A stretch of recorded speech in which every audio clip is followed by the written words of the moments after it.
Yuri Gagarin, Neil Armstrong, Valentina Tereshkova, Buzz Aldrin, and now Katy Perry, Gayle King, Lauren Sanchez, and 4 other women that the media doesn't seem to know the names of. It's not 1962, it's 2025, which means it's time to turn space travel into what we've turned everything else into. A female-dominated reality TV show full of face shots, ass shots, clothing you can't afford, and some pseudo-intellectual philosophy for good measure. This will undoubtedly turn into a Netflix series and inspire comedic film. Something called Glitter in the Galaxy, Zero Gravity, Maximum Sass, or perhaps simply Rocket Queens. Rated PG-13. Just like this page. Before launch, the Stardust Divas took a few moments to admire and size up the mushroom-headed rocket, which can be more accurately described as a giant space dong.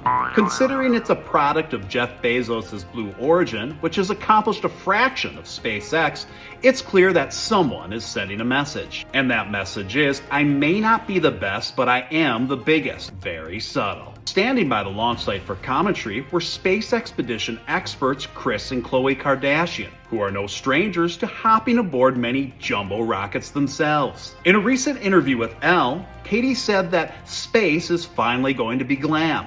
We are going to put the ass in astronauts. And no, that's not one of my jokes. She literally said that. Though I would argue that Barbarella was the first to do that. Barbarella psychedelic. You know, there's a character in the film who plays a sex doctor named Duran Duran.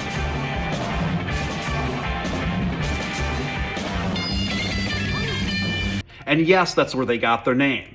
The more you know. Now, while in space, the ladies seem to awe and marvel of the universe. Guys, I don't have to tell you, look at the moon. Look.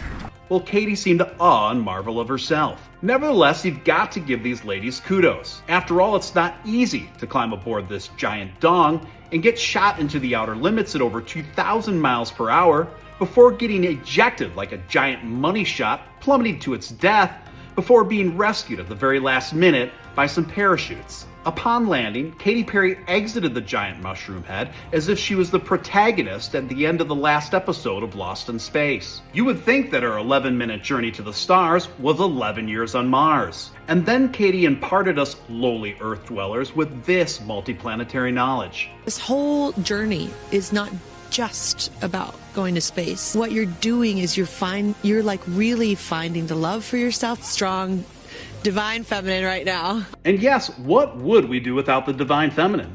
Or their heavenly bodies? Once again, this has been Mr. Steven Steele, reporting for the Steele News Network.